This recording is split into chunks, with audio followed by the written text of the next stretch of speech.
Assalamualaikum jamaah Masjid Nurus Saadah, bersama ini dokumentasi kegiatan sholat Idul Fitri 1445 Hijriah 2024 Masehi dengan Imam Kiai Muhammad Tasong dan Khotib Ustadz Dr. Muhammad Aji Nugroho, LC, MPDI.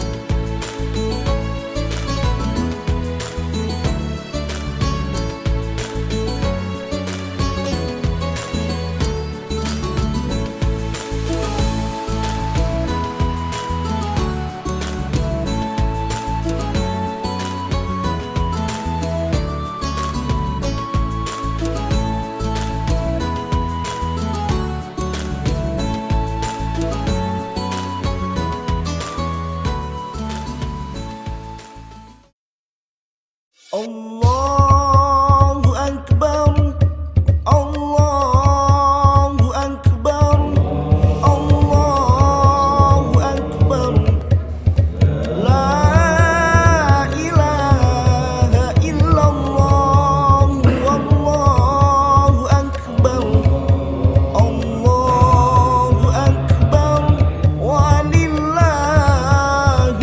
hamd.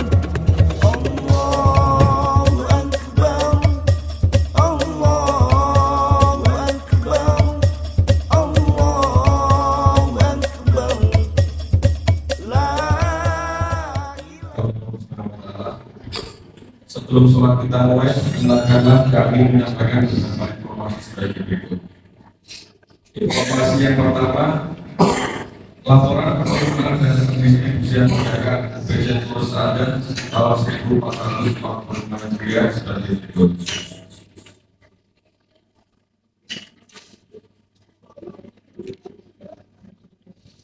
Zakat fitrah dan fidyah penerimaan 1 berupa beras total sebanyak 395 kg. Lalu berupa uang sebanyak 12.277.500 rupiah yang terdiri dari 82 kakak dan 1.240 jiwa. Lalu untuk penerimaan fidyah sebanyak 4 kakak dan 4 jiwa sebesar Rp1.186.000. Total penerimaan zakat fitrah dan fidyah sebesar Rp13.463.500 dan beras 300.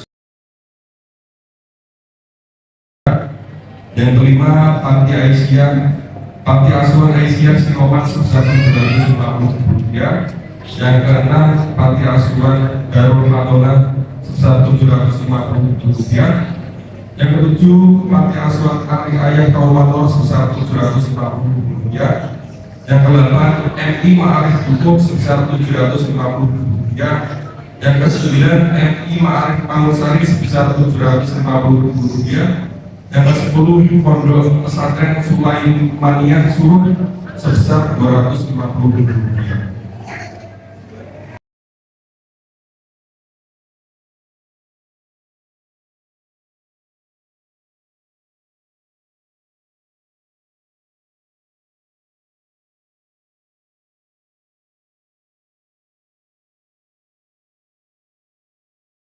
Allahu Akbar, Allahu Akbar, Allahu Akbar, Allahu Akbar, Allahu Akbar. La ilaha illallah, Allahu Akbar, Allahu Akbar, walillahil hamd. Alhamdulillah, alhamdulillahilladzi hadana li hadha wa ma kunna linahtadiya lawla an hadana Allah. من يهده الله فلا مضل له ومن يضلل فلا هادي له. أشهد أن لا إله إلا الله وأشهد أن محمدا عبده ورسوله وخاتم النبيين. اللهم صل على سيدنا محمد وعلى آله وصحبه ومن تبعهم بإحسان إلى يوم القيامة. أما بعد، فيا أيها الحاضرون الكرام، أوصيكم ونفسي بتقوى الله. اتقوا الله حق تقاته ولا تموتن إلا وأنتم مسلمون. Jamaah sholat Idul Fitri Masjid Nurus Saadah yang dirahmati oleh Allah Subhanahu wa Ta'ala, Marilah kita senantiasa bersyukur kepada Allah Subhanahu wa taala atas limpahan karunia Allah Subhanahu wa taala. Allah masih memberikan kesempatan bagi kita semua untuk menjalankan seluruh perintah Allah dan meninggalkan seluruh perintah Allah. Kita berdoa kepada Allah Subhanahu wa taala apa yang kita lakukan pada bulan suci Ramadan kemarin hingga hari ini, mulai dari sholatul lail, puasa Ramadan, zakat, sedekah, infak dan lain sebagainya diterima oleh Allah Subhanahu wa taala sebagai amal kebaikan bagi kita semua, dan kita digolongkan oleh Allah sebagai ahli istiqamah dan dimatikan dalam majlis husnul khatimah. Amin. Jamaah salat Idul Fitri Masjid Perusahaan yang dirahmati oleh Allah Subhanahu wa taala. Hari ini kita dipertemukan oleh Allah Subhanahu wa taala dalam suasana yang, karena selama 1 bulan kita telah dididik oleh Allah Subhanahu wa taala melalui kegiatan Ramadan.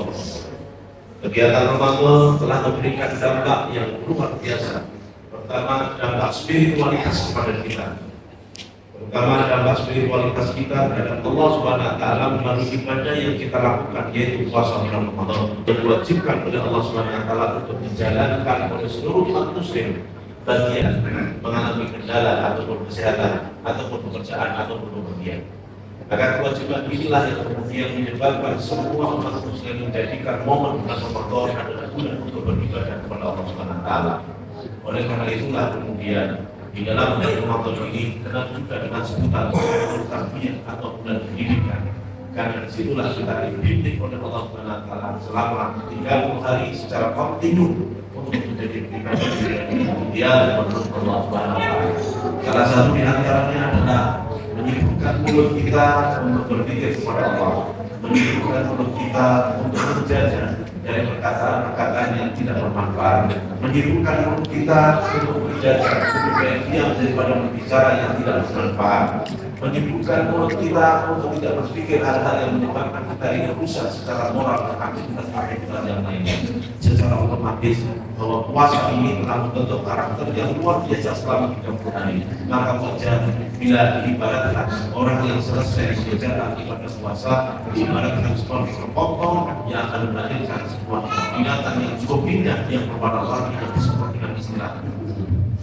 Maka disinilah ibadah yang selama 30 hari memberikan kita identifikasi yang cukup jelas. Salah satu di antaranya adalah Ramadan membentuk salah satu yang kita peroleh saat ini adalah kesalehan individual. Dalam hal ini dalam Al-Qur'an Allah Subhanahu wa taala telah berfirman, "Wa ma khalaqtul jinna wal insa illa liya'budun." Allah Subhanahu wa taala menciptakan jin dan manusia memiliki salah satu fungsi yang harus melekat dalam diri manusia. Salah satu di antaranya adalah memiliki keinginan untuk beribadah menyembah kepada penciptanya, yaitu Allah Subhanahu wa taala. Apa itu ibadah? Ibadah itu diterjemahkan oleh para ulama dengan sebutan kullu ma yuhibbu Allah ta'ala fi ibadihi. Segala sesuatu yang disukai oleh Allah dari hamba-Nya. Salah satu di antaranya berpuasa adalah perbuatan yang disukai oleh Allah Subhanahu wa taala. Akan aku berikan sebuah kenikmatan yang luar biasa dan tidak terhingga. Dalam hadis yang lain, Allah Subhanahu wa taala garansi itu diwujudkan dengan sebuah ungkapan. Satu, Allah akan memberikan garansi dia akan menjadi tamu-tamu Allah Subhanahu wa taala surga dari Allah melalui pintu surga yang khusus yang diberikan dengan sebutan surga pintu ar-riyad. Inna fil jannati baban yuqalu lahu ar-riyad fadakhala minhu as-shaimun falamma dakhala as-shaimun faqala minhu al-bab. Hadis ini menegaskan sebuah informasi kesalehan individual yang kita berikan kepada Allah Subhanahu wa taala berakibat sebuah poin plus yang akan diberikan oleh Allah. Salah satu di antaranya dia akan masuk surga melalui pintu khusus dan menjadi tamu-tamu Allah Subhanahu wa taala. Maka dalam hadis yang lain Rasulullah SAW pernah bersabda, "Lis-shaim farhatan." Orang berpuasa itu terdapat dua kegembiraan yang biasanya tidak diperoleh sebelum orang itu berpuasa Ramadan. Salah satu di antaranya adalah mendengar adzan maghrib, yang kedua inda liqa'i rabbih, dan ketika bertemu dengan Allah Subhanahu wa taala sebagai tamu-tamu Allah Subhanahu wa taala. Kaum muslimin sama salat Idul Fitri yang dirahmati oleh Allah Subhanahu wa taala. Inilah kesalahan individual dan kemudian menyebabkan kita semua akan mendapatkan garansi kebaikan tersebut. Maka kesalahan individual inilah yang kemudian akan ditutup dengan peribadahan yang biasa lakukan. Selesai Ramadan yang gunakan tidak hanya membentuk kesalahan individual, ada hal positif lain yang dibangun oleh hal tersebut. Salah satu di antaranya adalah kesalahan sosial. Kesalahan sosial ini terwujud dari aktivitas yang sebentar tadi akan kita lakukan. Salah satu di antaranya adalah kita akan mengunjungi. Pertama kita lakukan adalah membagi apa yang kita miliki kepada orang lain, bentuk zakat, sedekah, infak dan lain sebagainya. Ini salah satu pembentukan karakter bahwa manusia hidup itu membutuhkan keberadaan orang lain. Bahwa manusia hidup itu butuh dengan keberadaan tetangga, saudara, sanak famili dan lain sebagainya. Maka dia tidak akan bisa hidup sendiri tanpa bantuan orang lain. Oleh karena itulah kesalahan sosial dibentuk, diajarkan dalam agama. Bagi yang memiliki harta berlebih diminta untuk berzakat, karena definisi zakat itu adalah harta yang dikeluarkan dengan ukuran tertentu, dengan bentuk tertentu, dengan jam tertentu, waktu tertentu, dibagikan kepada orang yang telah ditentukan, wujud dan takarannya juga tertentu, bagian yang melengkap juga harus ditentukan, bagian-bagian yang dikeluarkan. Apa yang kita makan dan itu berlebih maka muncullah namanya zakat fitrah. Apa yang kita pakai berupa emas dan lain sebagainya maka muncullah zakat biasa. Apa yang kita terima kita peroleh dalam keseharian sebagai bagian dari pendapatan keseharian maka muncullah namanya zakat penghasilan. Apa yang kita rawat ternak dan sebagainya maka muncullah zakat ternak.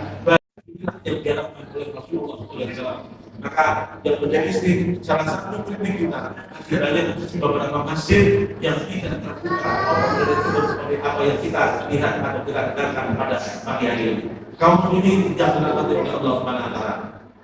Setelah kita menunaikan zakat, setelah kita melakukan sholat Idul Fitri, ada hal positif dalam kesalahan sosial yang kita bentuk. Kita dianjurkan untuk bersilaturahmi. Karena kenapa? Harus yang tidak ada di negara-negara yang lain.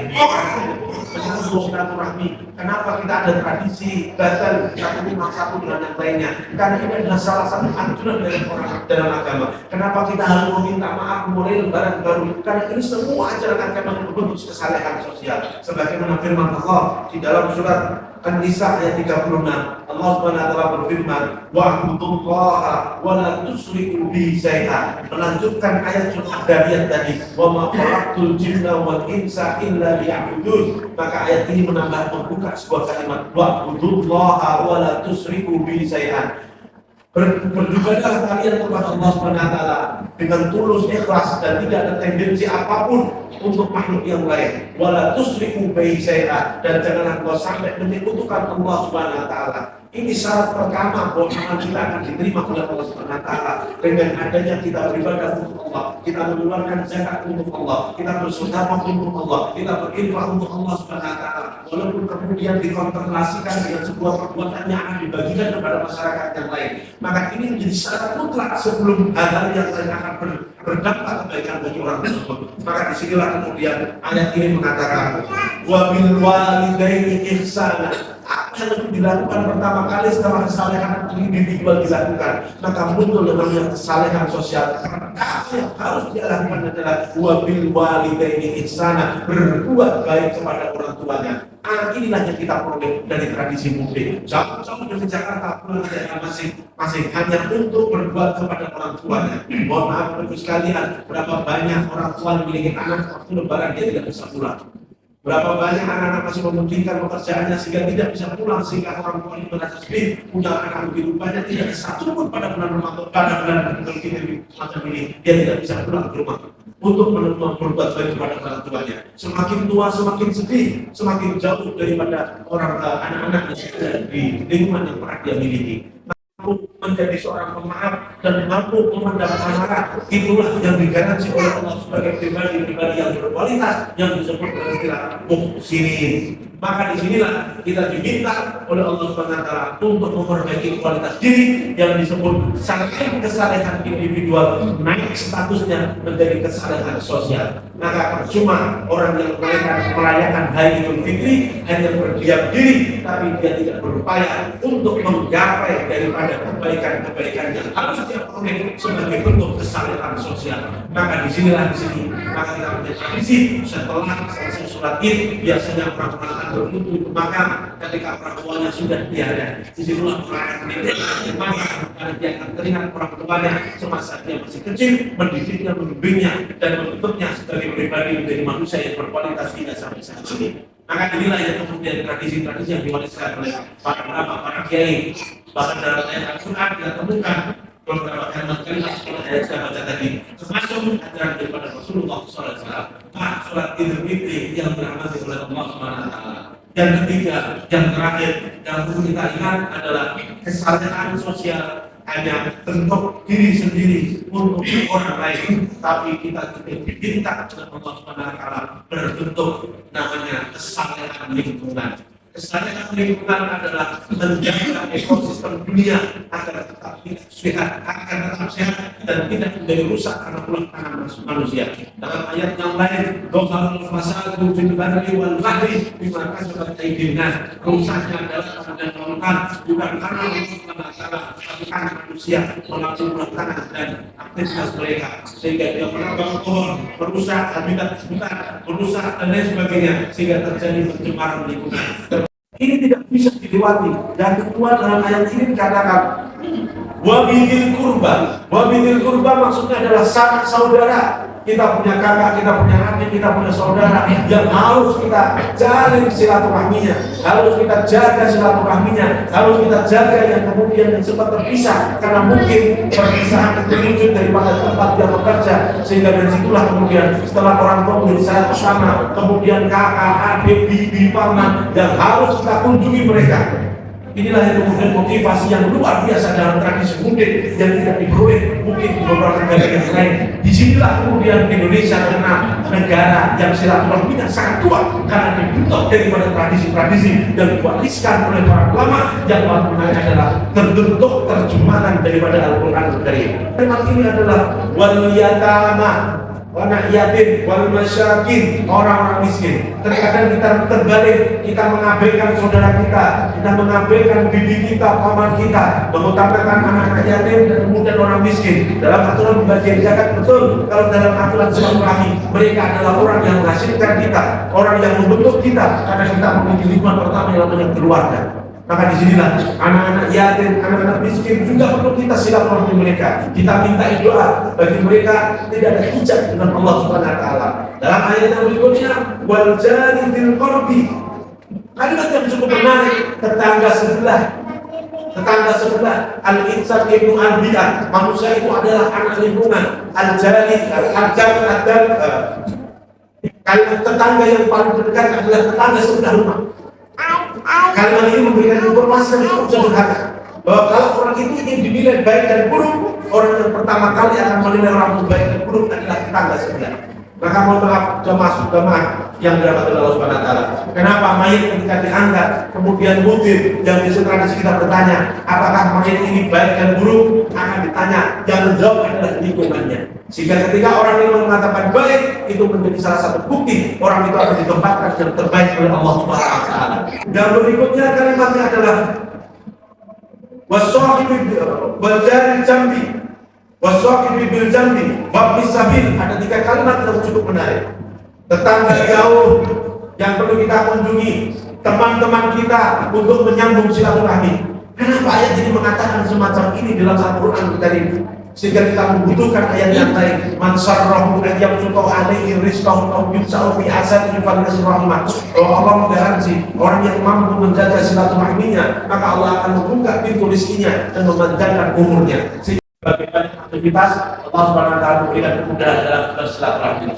Maka menjaga alam ini adalah bagian daripada kewajiban muslim, khususnya orang Indonesia, sehingga kita benar-benar menjadikan puasa kita ini bermakna tidak hanya kesalahan ritual atau individual, tapi bergeser kepada kesalahan sosial dan mampu membentuk yang namanya kesalahan lingkungan karena mampu menjaga lingkungan itu menjadi tempat yang berkualitas.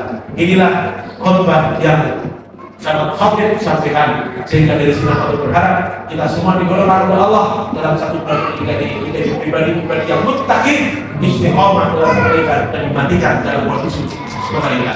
Barakallahu li wa lakum fil Qur'anil Karim wa nafa'ani wa iyyakum bima fihi min ayati wa dhikri wa anta khairul wahimin.